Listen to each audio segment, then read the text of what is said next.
Welcome back. You're now watching the political segment on the Weekend Show.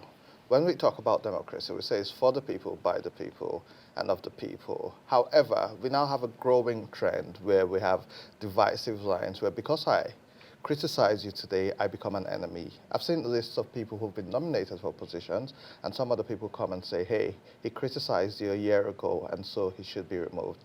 And then you see some leaders change those names. You now find some people are now scared of being objective and holding government accountable because they feel it would stop future opportunities. We need to get past that. When we talk about the people, it should be of the people, for the people, and by the people. How can we engage in politics? Yes, elections are over. We've seen the results of the Presidential Election Petition Tribunal, and we've seen the results in some of the states. Some people will appeal, and some will go as far as the Supreme Court. But it's time for governance. How are we improving the lives, the security, and welfare of the people? Today we'll be talking about citizens' participation in governance. And joining us we have We have Honorable Mrs. Patience Quacher. Good morning and welcome to the So show. good to see you. Good to see you too. And we have Evelyn Danapele, who is from the School of Politics, Policy and Governance. Good morning. and Good welcome to the show. morning. Good to be here. Honorable Patience. It's good having you back. It's been a long time. It's been a while. It's been a while. We saw you before the elections and all whatnot, but now we're talking about the people and governance. And you heard when I spoke about the trend of people singling out some other people once they have any comment about governance, about any issue around politics. What's your thoughts around that? Thank you so much for having me, and it's always good to be here. First of all, let me tender my condolence over the demise of I think he was the ES, right? Founder. Or the founder of AIT, and I pray that God gives the family the fortune to bear the loss and the entire AIT crew. Thank you. Elections are over, and I love when you said that elections are over. Now it is time for governance. But I don't think it is right where people criticize or citizens criticize and they should be penalized for it. Because in every democratic system, the voices of the people is always expected to be loud, louder than the politicians. But when you have intimidation setting in, then I think that is no more democracy. But in Nigeria today, because I love to bring it back home, I want to believe that our president is doing an amazing job, because I haven't heard of anybody that has criticized his policies so far that has been penalized. Secondly, some policies were brought out, and the people came out to say, oh no, it doesn't sit well with us. And they were withdrawn back. I don't know if you can remember about the 8,000 naira palliative that was, proposed and that was flying off. As a government, that is what is expected. Each time the voices of the people rise up to say, no, this doesn't sit well with us, you go back there to drawing board and you sit down and implement policies that works for the people. So yes, elections are over, it's time to govern. And when we come out to criticize, I want the government to know that we are not doing it from a malicious point of view. Rather, we, the people and the citizens, know where it is hitting us and know exactly the policies that should be put in place that will favor us, the citizens. So when we bring our 2 cents to the table, I am expecting the government to hearken into it and not to penalize the citizens. Evelyn, let's talk about citizen participation in democracy, in politics also. In what way, or should I say, how important is it to have a thriving and healthy democracy? How important is citizen participation? Citizens' participation is not even a matter of choice. You know what I mean? I feel like we are here today because we are actively participating in governance. We're trying to make a sense of what our political space looks like. I feel like everyone should see it as a responsibility. One of the things we did at the SPPG is to lean into research and literature on citizens' participation. And we found that although it's not, entrenched as something that is by law that you must participate, but we would like to contextualize it as a responsibility. Recently, I went to a market, and on my way back from the markets and the Cairo market, I realized that the road was badly damaged due to the rains, and some parts of the road has suffered from very terrible erosion. And I started to ask myself that, what have the people in that community done to bring change or to bring succor? Yes, I know that it is someone's responsibility primarily to ensure that the roads are in good condition, but that has not been done. And that's where citizens' participation comes in. Imagine that everyone like me who took pictures and sent it out to a CSO that I know works on accountability projects and can hold leaders responsible for issues like that. Imagine if we have 100 pictures of that road going to one person on a daily basis. I'm sure that that road will be constructed before the end of the year. And that's what citizens' participation does. It funnels in a high number of people into the accountability space where we then hold leaders accountable. And even in any type of organization, there are some people who need to be micromanaged. I don't like saying that, but maybe it's high time we start to micromanage our leaders, to check them. When people come out and make statements, no matter how vague they are, we have to go back, hold them accountable, remind them of what they have said. Those of us that are Christians, when we want to pray, we always remind God of what he said in the Bible, and he promised, say, oh, according to this verse. So that's just what it's like. Citizens' participation should funnel citizens to form a very cohesive force to hold leaders accountable. And I don't think we should put it as a choice thing. I think it's more of a responsibility that we wake up and take personal responsibility for making our nation great. What in situations like in Nigeria where citizens have held leaders accountable and citizens have been disappointed over and over again and probably at this point lost hope, how can they be convinced to push forward and not lose hope in essence? I think the fastest way to convince them is to let them know that doing nothing is death. The state of doing nothing is the state of death. When you are in comatose, so when you're dead, you have no chance or ability to make any move. If I want this table to be replaced and I don't speak on it, or I don't tell you that, oh, I don't like this table, can we fix this table will probably remain here until it takes 1 or 2 or 3 people to comment on the table before it's fixed. So persistence is the key word. We need to persist. Any type of movement is going to come with its own sacrifices and losses. We have people who have even died for this cause. We have people who have been brutalized for this cause. We have people who have even lost their dignity for this cause. I have some people who are very well respected, and sometimes when they go out there to champion cause for change, they are brutalized, disgraced even, and we see all these things on social media. But that shouldn't discourage us. I think it should propel us to do more. So we can start telling ourselves, if 50 people were chased away, maybe we should be 500 next time, right? And if 500 people were chased away, maybe we should be 5,000 next time. And I think that level of persistence is what we need to see from citizens. Talking about citizens, and I'll pose questions to both of you, but I'll start with you. For years, some of us have been active pushing for youth participation and involvement, and inclusion is a huge part of citizen participation in governance.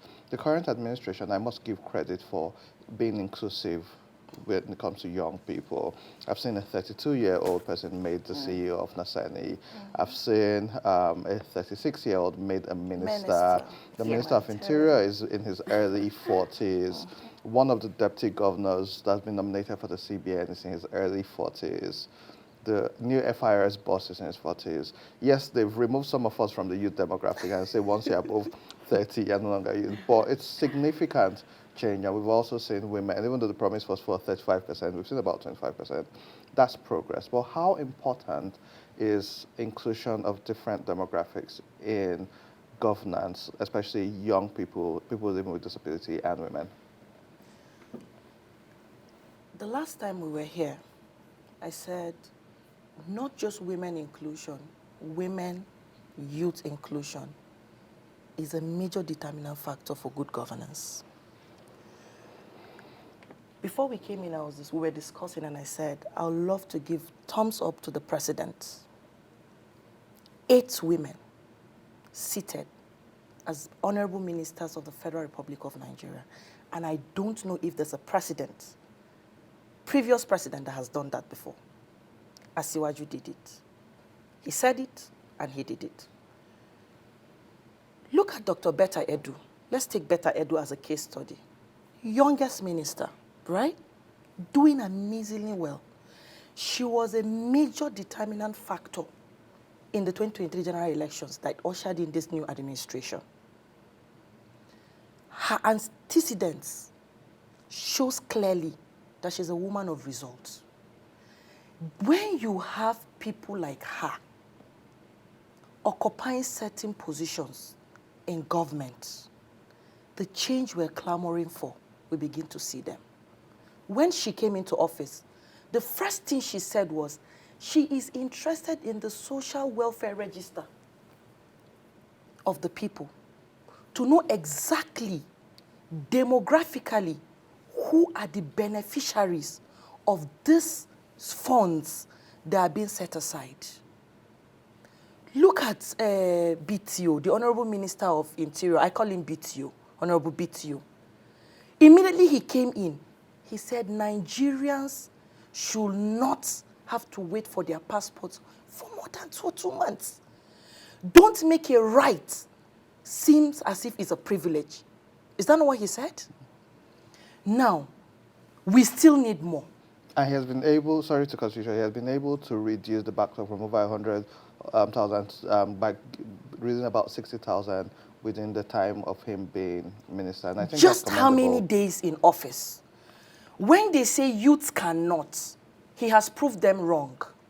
When they say women cannot, Dr. Betta Ido has proved them wrong. So demographically, we need more of the youths and women. Yesterday, about 4 young women were made SSAs to the president.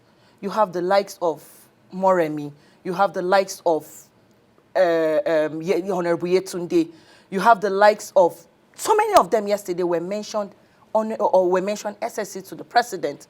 Why? Because he knows that we need more women. And let me tell you something, women are good with reforms. Have you thought of that? No, women are good with reforms, and youths are good with reforms. And when you have a young person, and you have a young woman, or you have a woman and a man, a young man, right? I don't know if you understand what I'm trying to say. Seated at the helm of affairs, then that reform and those policies that need to be checked will be checked. And that is what those 2 young people I've used as a case study have proven to us. So demographically, we still need more of them occupying office. It's not just, let's not just say youths are below 35. I don't know. You can have a 45-year-old man doing a good job when you give him an office. So I don't think it's a question of 30 years or 35 years or 40 years. It's a question of who can get the job done and at the right time. And if you are 45 years old and you can get the job done, why don't you bring you up here and take it up? It's a responsibility, but all we need is deliver the services that we need. Let's hear from you, Eva. I like that, but I want to also look at the role of education. Education is very important to me. Very important. And when I think about young people, I feel so old saying that I'm actually young as well. I want to see more young people going towards the direction of mentorship and learning. I have been thinking critically about our leadership framework here in Nigeria. We're saying we need more young people funneled into government. We need more women funneled into government. I don't want us to have this problem in the near future where we just scramble around and look for a young person and put the person in government, maybe for the optics or also for the numbers.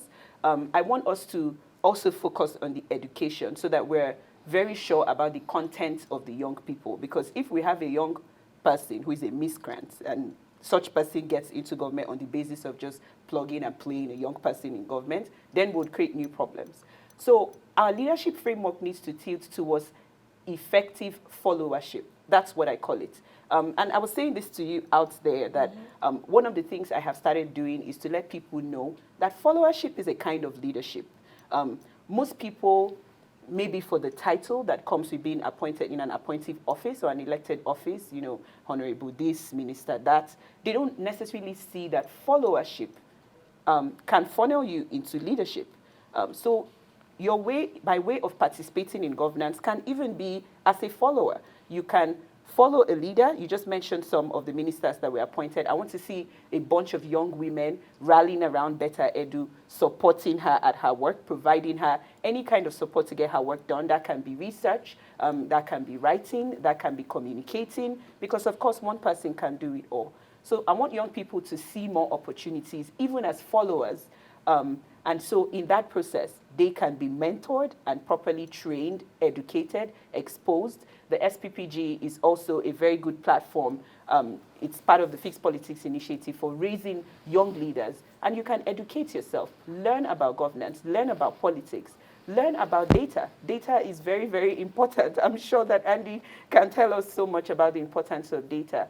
And, you know, by way of also pitching to the president, I hope that this administration gives us a census. And, you know, that's one of the things I would be very happy to see. Because for a very long time, we've been flying blind about our context in terms of our numbers. Sometimes I hear that we're 150 million people. Now we hear Other times I hear... Now we hear it's 221. Yes, so we can't really tell. When we're clear about the numbers, then we can solve issues more empirically, and we can solve issues better.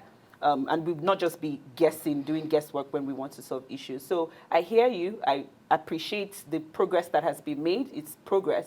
But like I said to you out there, we can do more. We can do more. This And is we more will like do more. potential energy, and I don't want to get carried away with potential. I want to see action, more action, and I want to see more young people coming out and supporting leaders and seeing that supportive style of leadership. So effective leadership can give us accountable leadership. So I think I just want to chip in. She said something about the mentorship, and I am a product of mentorship today, and I would like to tell you about the Progressive Young Women Forum. That is what has given me visibility today in politics, has shaped me even in my communication. We have series of mentors who are passionate about mentoring young women, Right. in politics, governance, business, and all of that. We just had our first Fire Chats empowerment, program a few weeks ago. Lots of women were also empowered, under the forum. And this forum has bettered lots of potentials. 2 women that were mentioned yesterday, but that were appointed yesterday by the president, SSAs, are products of this same forum I'm talking about. So mentorship, I agree with mentorship 100%. I have a mentor. Her name is Honorable Stella Okotete. I follow her closely, and she has impacted me positively. And secondly, the president has done well, and I would want us to appreciate what he has done now and also hope that he does more in the future. Thank you very much. So apart from mentorship, are there any other ways that either of you would suggest that could increase participation, particularly from people in the rural areas also? Yes, that's a very good question that you have asked. Our research paper, the one that I spoke about earlier, talks about strategies for activating citizens' participation in governance. And it's more of a very coordinated effort that involves every stakeholder, rather, in this ecosystem, whether that is the government, civil society organizations, even us here on the media side as well. I'm very grateful for this platform to even talk about the work that we're doing. We need more and more conversations about active citizen participation in governance. I want that to be a mainstream topic that we're talking about, not just at AIT, but everywhere, radio, TV, and so on and so forth. People need to hear the why. People need to listen and learn about why it's important to participate. So that's one way, through communication. Another thing I realized from our research is there are people who certainly want to participate in governance. One of the people we interviewed at Omole Estates, the first thing he talked about, say, "Oh, madam, I never chop when they talk of participation." I want to see all of our advocacy effort come hand in hand with support for people. There are people who, for example, might want to go to a court hearing to listen and even contribute to ongoing conversations that concern them and their communities, or even want to participate in citizens' budget, the citizen budget process, but might not even have transportation to leave their house to get there.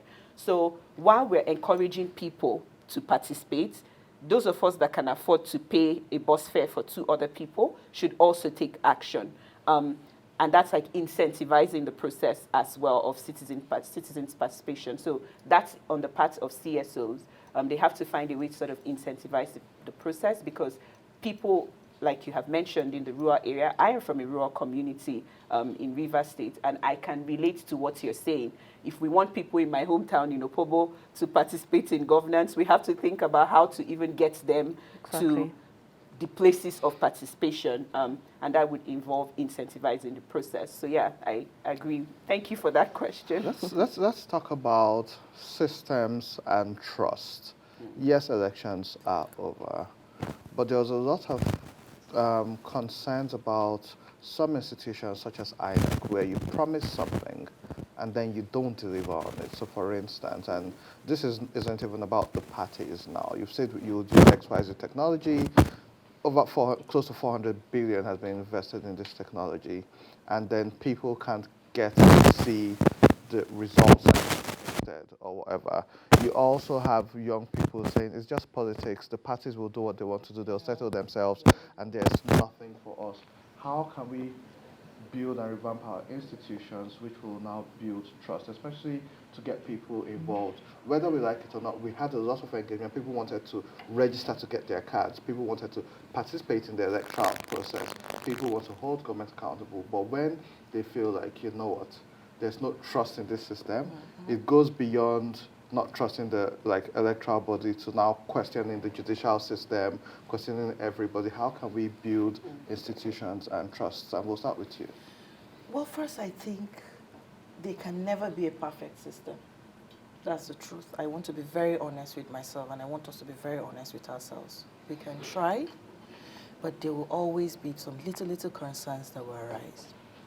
INEC as an institution or as a body is expected to be credible. That is what gives, that's an institution that gives the common man hope that yes, my franchise is intact. But there are little concerns here and there. Like in your state, like Adamawa. In my state, I was just about to say that, like in my state, in Adamawa State.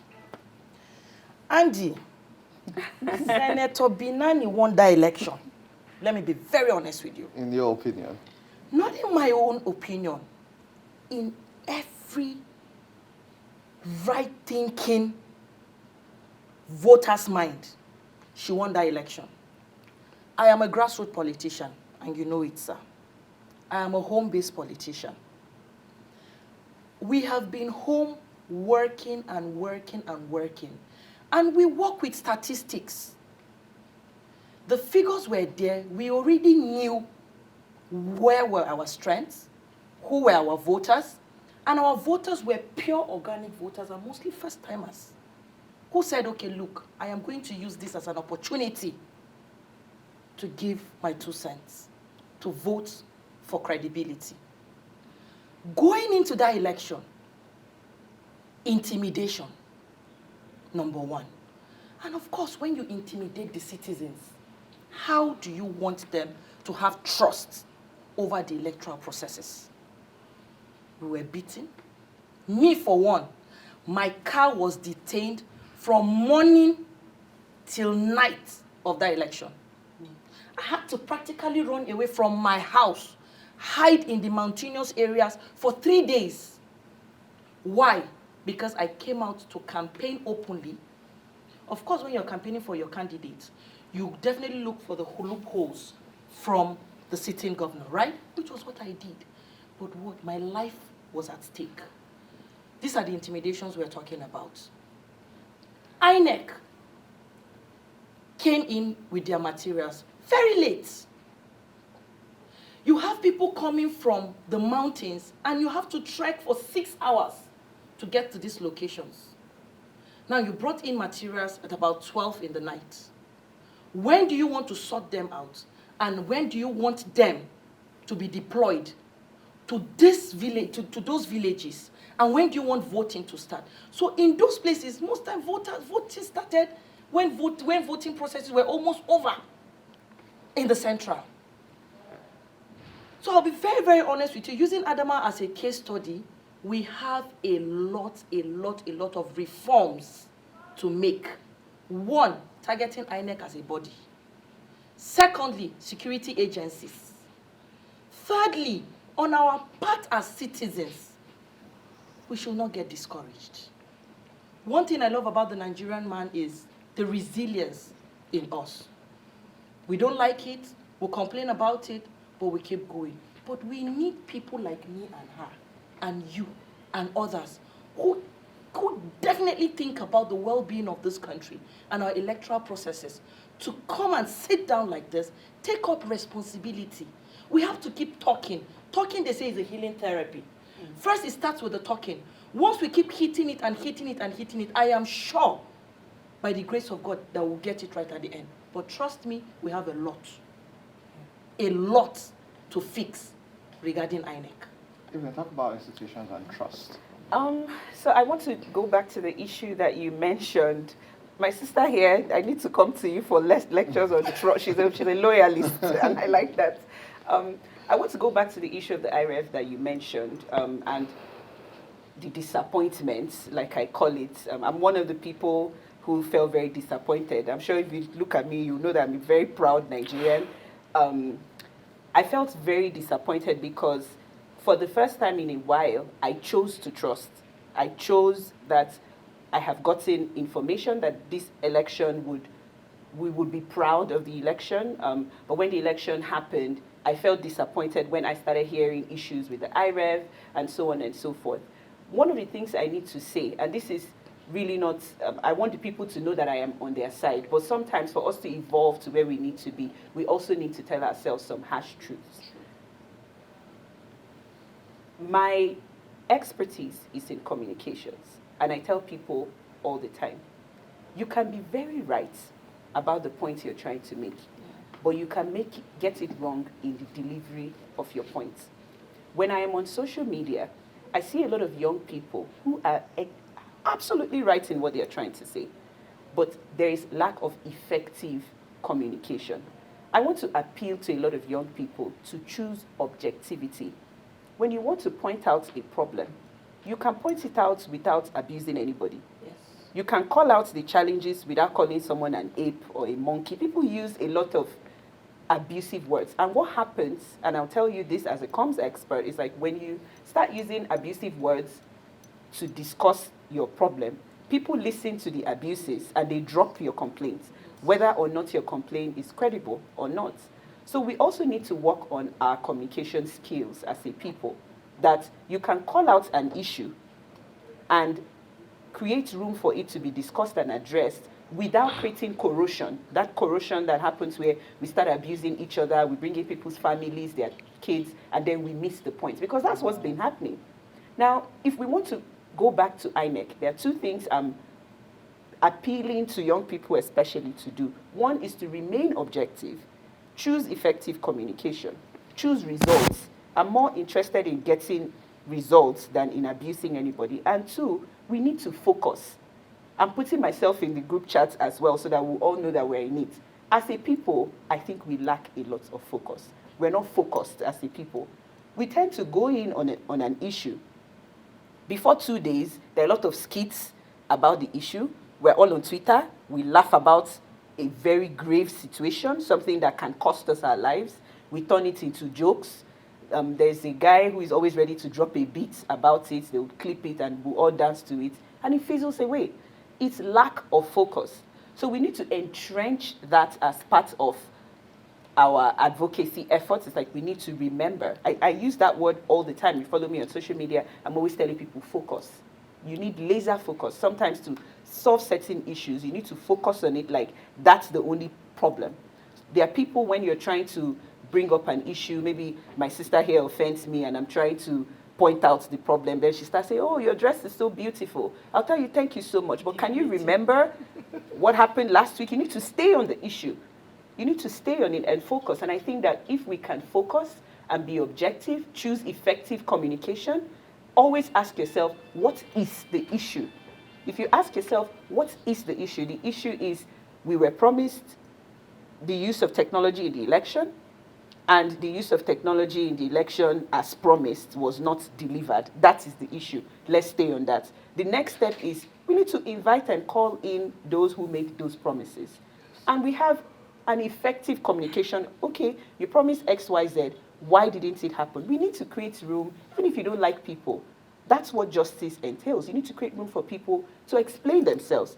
Let us hear from you.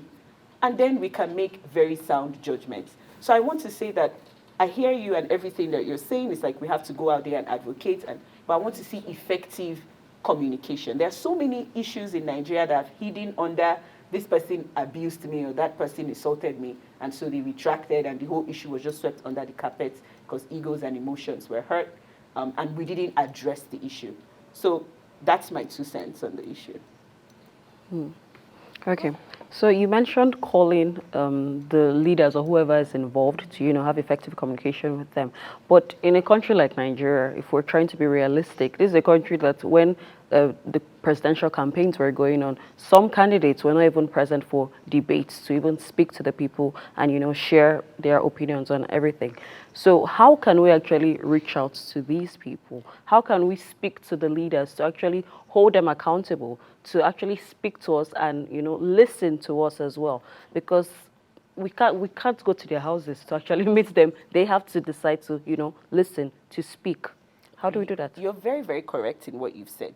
And I keep hearing this over and over and over again, where it's like when we want to say anything about Nigeria, the first thing we say is, Nigeria. Maybe I should pause and ask you, how is Nigeria? Right? It's like we've made that, like, when we want to say, oh, this is Nigeria, Nigeria. How is Nigeria? Right? The thing about strategy is that if one strategy you've tried over time and it's not working, you need to change your style, right? Maybe our leaders are not down for debates like the US, where Joe Biden is always happy to sit on a round table with people. Maybe it's high time we carry the camera and the mic and go to them unexpectedly and ask them questions at the airports or anywhere that you see them. But if that strategy is not working, let's change the strategy. For example, when the election, when we were doing the countdown to the election and I heard about the debates that were organized by different groups, my friends and I were even placing stakes about whether or not certain candidates would show up at the debate. I personally had no expectation that any of these candidates were even going to show up. Those that did really surprised me, right? So maybe we need to refrain from sticking to that debate culture, because maybe it's not even our culture in the first place. Nigeria is a very cultural society where before I tell my uncle the wrong he has done, I have to first of all greet him, if possible, kneel down, and even to tell him, you will not say it like, oh, uncle, you are not wrong, go, but, So we're a very cultural society, and we should respect that. I see a situation where we're always trying to pull Western ideologies as ours. If it's not working, change the strategy. Let us also look for the people that they listen to. Everybody has someone that they listen to, and there are different levels of intervention. When my late father was alive, when my mom wants to send a message to him, she comes to me because she knows that my father will always listen to me for some reason. And if you know that my father listens to me, and you know that going to him would not get you results, why don't you go through the person you know that can get the results? Let us try other strategies. I haven't seen other strategies that we have tried, so I don't want to conclude that it's not effective. But also, in terms of accountability, maybe we shouldn't just stop at inviting them. I even saw some times where I heard some agreed to come to the debate and then didn't show up. And even the host did not explain or engage the audience on why. Maybe we need to start putting out the why out there. There's so many things, especially here in the media, that we choose to hide behind the scenes. We might start bringing these conversations forward so that we can know where the issues are. Final words as we wrap up this. What's your final word to Nigerians? Fellow Nigerians, right? Yes. I know it's a lot to take in right now, but I want that resilient spirit in us to come alive. she just said something. We need to start asking the why question. Instead of sitting down behind your keyboards, typing and complaining and all of that, let's come out together. There's powers in numbers. The system we want to see change, it starts from me and you. Yeah. We have to collectively come together, sit down before we can make that change. So if you sit behind your keyboards and throw in all the insults, then we're deviating from the main issue. So I am begging and I am calling on the President of the Federal Republic of Nigeria to please and please implement 35% affirmative action. Or do you want more of the 35%? I want She said 50%. she wants 50%. So thank you very much. Isn't your final words? Yes, fellow Nigerians, I love Nigeria so much. I am a very proud Nigerian, and I have always chosen Nigeria. I get criticized for it sometimes about my patriotism. One of the questions I've had to answer repeatedly over and over, even this morning, is why are you in Nigeria? I've had the privilege to leave the country twice for my undergraduate study, for my master's study, and every time, immediately after I'm done with my study, I come back home. I want to appeal to Nigerians to choose Nigeria. And I also want to appeal to Nigerians not to conflate the apathy for bad leadership with apathy for the nation. Because I think that we've done that in such a way that we are hurting our own self. Yoruba people say, "Kokoro tonje for nidu efolowa." You know, so it's like we are the ants inside our own, we're eating ourselves, you know. Anytime you say useless country, you're really referring to yourself because you are a Nigerian. So I want to see a lot of Nigerians step away from bastardizing the nation and focus more on how can we grow the nation. Let us have that growth mindset. And I think that that can begin from seeing yourself as a part of the system. Thank you very much. Didi, do you have any final words? And it shouldn't be about fear. Fellow Nigerians. It has to be about Phil. It has Go to be on. about Phil. Something needs to be done, please. Please, something needs to be done about Phil. There you have it. On this show, what we've decided to always say, especially with this new administration and this year, is beyond the federal government, you have your states. There's so much focus on the federal government, on the center. But you've elected governors and House of Assembly members, you've got commissioners. Most of what you need within your state is under their purview.